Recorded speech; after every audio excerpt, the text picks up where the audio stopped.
Hər vaxtınız xeyir olsun əziz və dəyərli izləyicilər. Bugün danışacağımız mövzu nə sensasiyadır, nə də reytinq xatirinə seçilib. Bu mövzu hər birimizin gündəlik həyatına, ailəsinə və gələcəyinə toxunur. Televiziya və sosial şəbəkələr bugün təkcə informasiya mənbəyi deyil. Onlar davranış formalaşdırır, dəyərlər yaradır və normanı müəyyən edir. Bəs bizə təqdim olunan bu normal həqiqətən də normaldırmı? Əxlaqsızlığın şou, azadlıq və trend adı altında açıq şəkildə təqdim edilməsi cəmiyyət üçün təhlükədirmi, yoxsa bu sadəcə dəyişən zamanın reallığıdırmı? Bugün studiyamızın qonağı, Xüsusi TV komandasının xüsusi qonağı, ictimai fəal, müharibə əlili Ceyhun Ağayevlə bu məsələni emosiyalarla yox, faktlarla və məsuliyyətlərlə birlikdə müzakirə edəcəyik. Salam, xoş gördük sizi, hər birinizi və izləyicilərinizi. Bəli, bu əxlaqsızlığın təbliğatı ilə bağlı Azərbaycanın bəzi dövlət televiziya kanalları və sosial media platformalarından gedən bu show adı altında proqramlar əslində təhlükədir gənclərimiz üçün. Çünki gənclərimiz və gələcək nəsil artıq onları örnək götürərək böyüməyə başlayıb. Bugünkü gündə hansısa bir 13, 14, 15 yaşında bir uşağa kimləri tanıyırsan sosial platformadan dedikdə onlar hansısa vətənpərvərlik ruhunda veriliş aparanları deyil, onlar hansısa qazilərimizi deyil, şəhid ailələrimizi deyil və yaxud da şəhidləri deyil, bax bu cür təbliğat aparan şəxsləri və onların verilişlərini tanıyırlar. Bugünkü gündə TikTok sosial şəbəkəsində çox təəssüflər olsun ki, mən bunu demək məcburiyyətindəyəm. İç geyimlərinin açıq şəkildə reklamı adı altında, amma əslində isə qadın bədəninin reklamını edən videolar çıxır qarşımıza və bu videoların qarşısını biz istəsək də, istəməsək də nə övladlarımızda, nə gənclərimizdə, nə də kiminsə telefonunda qarşısını ala bilmərik. Bugünkü gündə telefonu belə alsaq övladlarımızın əlindən, televiziyalarda ailə münasibətlərini açıq şəkildə abardan, boşanmaları geniş şəkildə müzakirə obyektinə çevirən, ailə münasibətlərini geniş şəkildə müzakirə obyektinə çevirən verilişlər. Və mən qeyd edim ki, bu yaxınlarda Audiovizual Şuranın qərarı ilə telekanalın adını çəkməyəcəm, telekanala yayım qadağası qoydular və səbəb də o idi ki, boşanmanı müasirlik kimi təqdim eləmişlər. Mən bu barədə də istəyirdim sizin fikirlərinizi alaq. Əslində boşanma müasirlik yox, boşanma gələcəyin süqutu deməkdir. Çünki düzdür, bəzi bax bu da gəlir TikTok sosial şəbəkəsindən çıxır. Bugünkü gündə yayım aparan bəzi yayımcılar özləri boşandıqdan sonra bu cür azad olduqlarını, bu cür dəbdəbəli həyat sürə bildiklərini elan etdikdə bəzi maddi durumu aşağı olan ailələrdə bu söhbətlər yayılır və boşanmaların sayı görürsünüz ki, çoxalır. Boşanmaların sayının çoxalması cəmiyyətin əxlaqsızlığa doğru getməsinə gətirir, çıxardır. Çünki bəzi qadınlar fikirləşir ki, mən də boşanacam, hansısa bugünkü gündə restoranlarda bir müğənnilik eləyəcəm və yaxud da modellik eləyib iç geyimlərini təbliğ eləyəcəm və yaxud da ki, oturub canlı yayım açıb orada gənclərə mənfi təsir göstərən danışıqlar eləyəcəm və bununla dəbdəbəli həyat yaşayacam. Mənə atılan hədiyyələrlə, mənə gələn pullarla. Amma təəssüflər olsun ki, bu günləri Audiovizual Şura belə bir qərar çıxartmasına baxmayaraq həm də... Qeyd edeyim ki, eyni zamanda da həm orada bu qərar da var idi ki,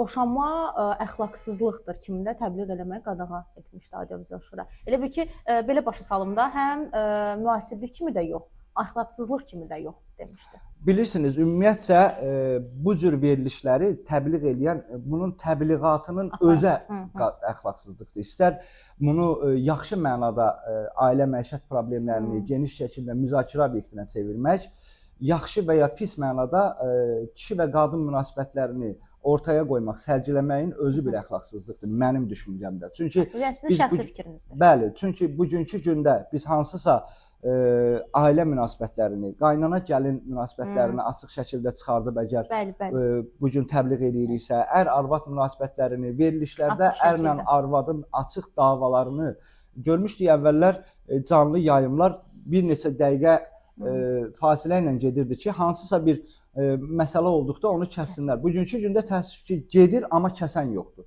Bugünkü gündə gənclərə pis örnek olacaq verilişlərə aparan şəxslərin reytinqi, qazancı daha çoxdur.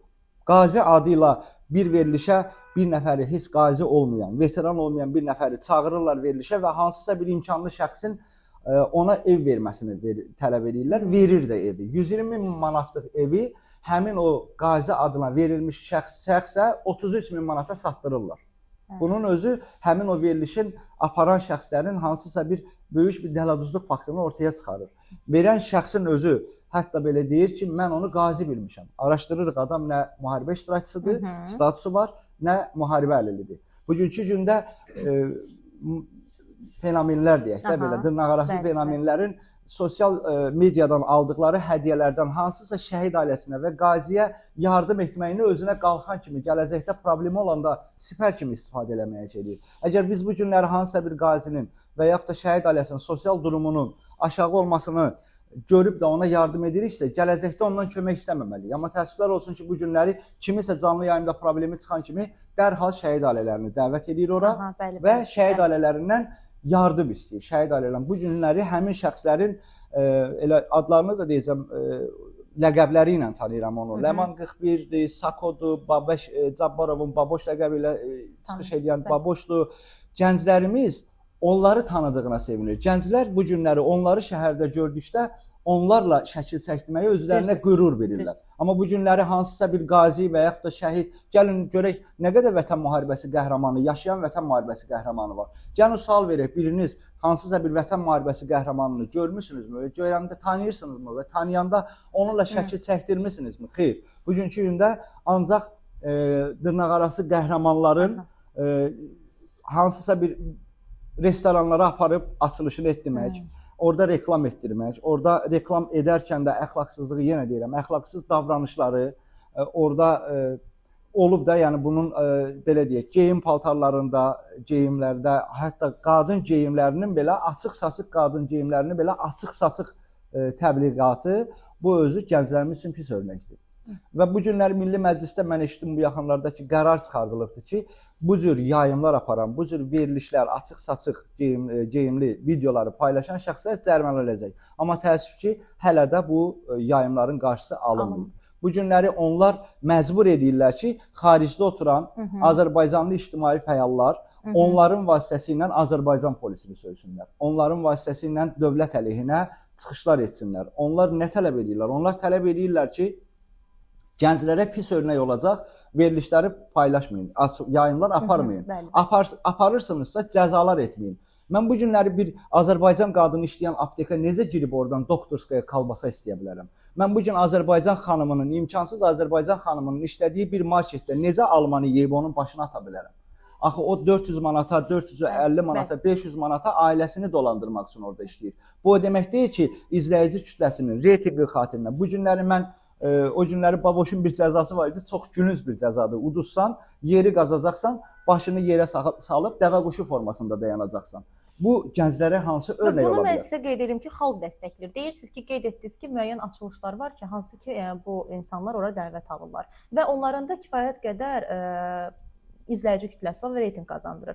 Və bunu da onlara qazandıran əslində xalqın özüdür. Məncə bunun qarşısını almaq üçün ilk öncə xalqdan başlamalıyıq. Yəni onlar birinci bunların qarşısını almağa oradan başlamalıyıq. Düzdür, biz də onun təbliğatını apara bilərik. Amma mən düşünürəm ki, bunların ən başlıca səbəblərindən biri elə xalqın özüdür. Bəli, cəmiyyət olaraq onlara dəstəkləməsək, cəmiyyət olaraq onlara reytinqi verməsək, amma gəlin belə deyək də, bugünkü gündə TikTok platformasında o cür yayımlar aparan şəxsləri dövlət qurumları cəzalandırarsa və onlar o yayımın qarşısını alarsa, cəmiyyətin baxmağa bir şey olmayanda avtomatik olaraq vətənpərvərlik mövzusunda gedən verilişlərə baxacaqlar. Bu günləri başqa bir TikTok sosial şəbəkəsində adını istəmirəm çəkim, bəlkə də özünə xoş gedər getməz, yardımlar etmək məqsədi ilə yayımlar açır.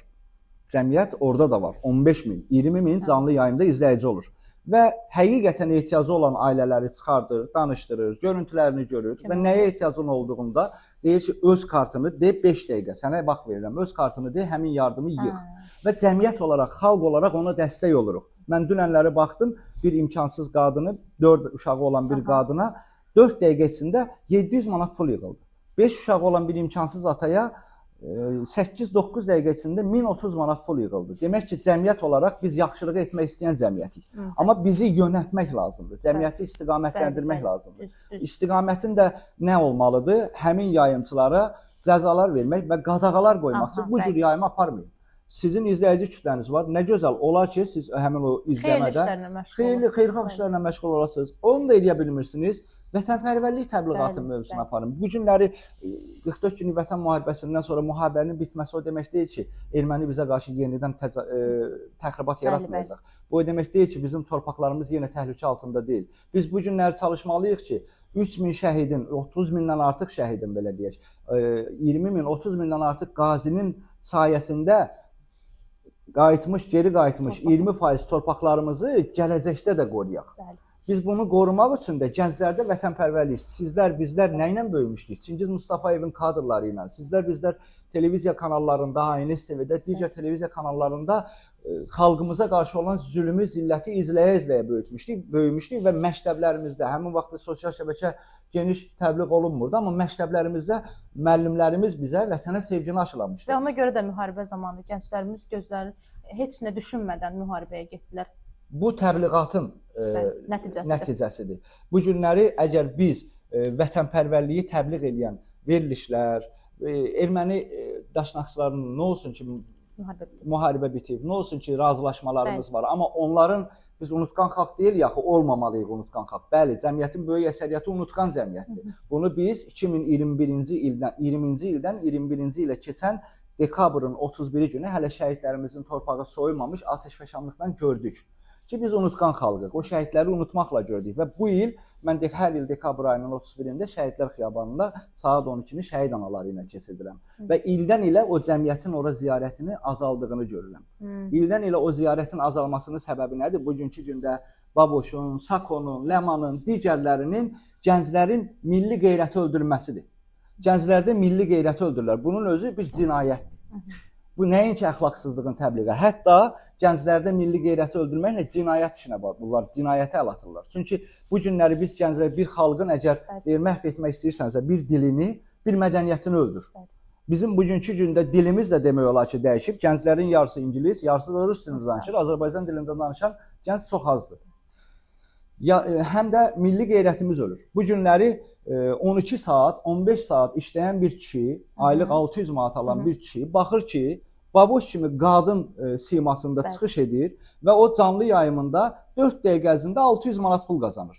Düşünür ki, o bir məsəl var ya atalardan, ağıllı olub dünyanın dərdini çəkincə, dəli olum, dünya mənim dərdimi çəksin. Deyir, kişi olub ailəmin dərdini çəkincə, elə belə olum, boy ailəm mənim dərdimi çəkib məni şeyləsin. Asad bir yol tapıblar, çıxırlar. Bu bəzi qazilərimizdə də var, mən heç nəyə qırağa çəkmirəm. Qazilərimizin də bəzilərində, qazi adını daşıyan təəssüflər olsun ki, bəzilərində kart qoyub pul yığmaq kampaniyası, bir tendensiya hal alıb artıq. Kart qoyub pul yığıram. Biri çıxır, kart qoyub bədən şəkilləndirmə əməliyyatı edəcəm. Ona görə lazımdır. Biri çıxır, elə qazimizin özü 93 manat qaz çeki, 680 manat pensiya alırsan, 93 manat qaz çekinə görə mən onu bir ayda görürəm ki, o qazın pulunu ödəməyə çalışır. Nə oldu sənə bu bir ayda bu qazın pulunu ödəyən olmadı? Özü deyir, İSOMİyə bildi, nədir, o mənim qazımı ödəyib. Təzdən obsi canlı yayımda gedir, orada başlayır. Həmin qazın çekini göstərib yenə pul yığır. Bu artıq vərdiş halı, asant gəlir mənbəyi kimi. Bu asant gəlir mənbəyi də heç də gəlir asant deyil. Amma təəssüflər olsun ki, cəmiyyət axşama qədər 25-20 manata işləyən cəmiyyət axşam gedir onları əylənmək xatirinə mi deyim, nə bilim, onların etdiklərini gülmək xatirinə mi deyim, həqiqətən yazığı gəlirmi deyim, öz qazancının 20 manatın 5 manatını aparıb ailəsinə bazarlıq eləmək əvəzinə ona atır jeton formasında. Bu da gətirir nəyə çıxardır? Ailələrdə söz söhbətə. Bu günləri gənclərdə ən çox sosial şəbəkədə ən çox nə təbliğ olunur? Üzr istəyirəm, gecə klubları, əxlaqsızlığın təbliğini aparan gecə yayımlar, ən çox da nə vaxt gecələr. Gündüz vaxtı bilir ki, onlar da biricdilər ha. Gündüz vaxtı hamı işləyir, onlara heç kim baxmayacaq. Bilir axşam hər kəs. Bilir axşam hər kəs axşam işdən gəlib, yorğun gəlib. Neyniyim? Baxım onlara biraz gülüm. Baxım onlara gülüm olmasa, neyniyim? Baxım biraz torpaqlarımıza, vaxtilə ermənilər bizim başımıza nə oyunlar açıblar, ona baxım. Baxım görüm ölkədə hansı sosial problemlər var, hansı böhranlara uğramışıq və o qədər gənclərimiz var ki, hansısa bir sosial böhranı görüb və yaxud da hansısa bir problemi görüb, oturub ona çıxış yolu düşünür.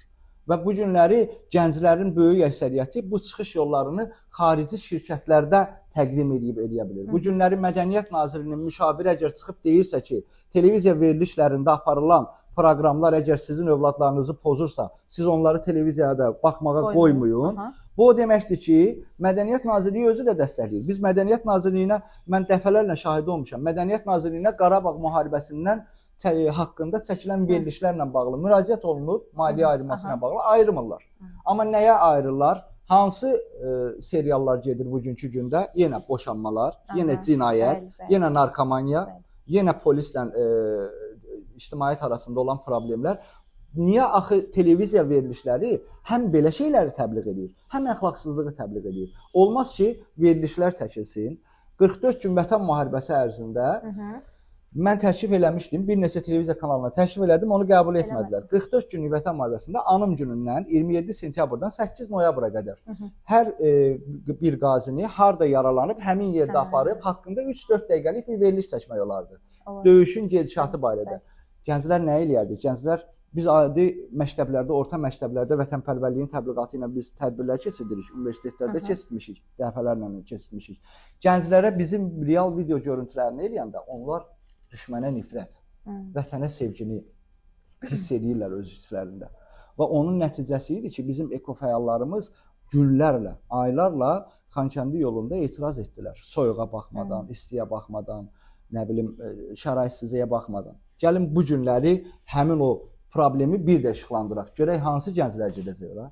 Heç bir gənclər getməyəcək. Bunun qarşısını almaq yalnız dövlətin aidiyyatı qurumları, daxili işlər orqanları və prokurorluğa. Elə biz buradan qazilər olaraq da müraciət edirik Daxili İşlər Nazirliyinə və Azərbaycan Respublikasının Baş Prokurorluğuna ki, bu cür yayımlar aparan şəxslərin, ölkənin daxilində ixtişaşlar yaratmaq istəyən şəxslərin qarşısı alınsın.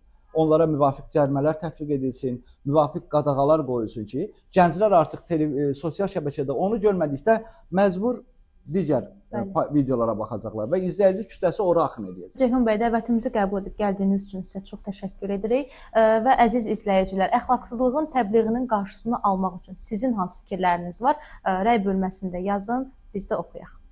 Mən də xüsusi TV komandasına, sizə və xüsusi TV-nin rəhbərlik heyətinə öz təşəkkürümü bildirirəm ki, bu mövzu barəsində həqiqətən də veriliş aparmağı, veriliş hazırlamağı qərarına gəldiniz və bu mənə bir daha gənclərin hamısının milli qeyrətinin ölmədiyinə, gənclərin vətənə sevgisinin olduğuna və bu cür təbliğatlara qarşı olduğunu belə deyək, sübut etdi və mən çox sevindim ki, həqiqətən də gənclərimiz gələcək nəslin içində hələ də milli qeyrət, vətənə sevgi, düşmənə nifrət var. Çox təşəkkür edirik, çox sağ olun.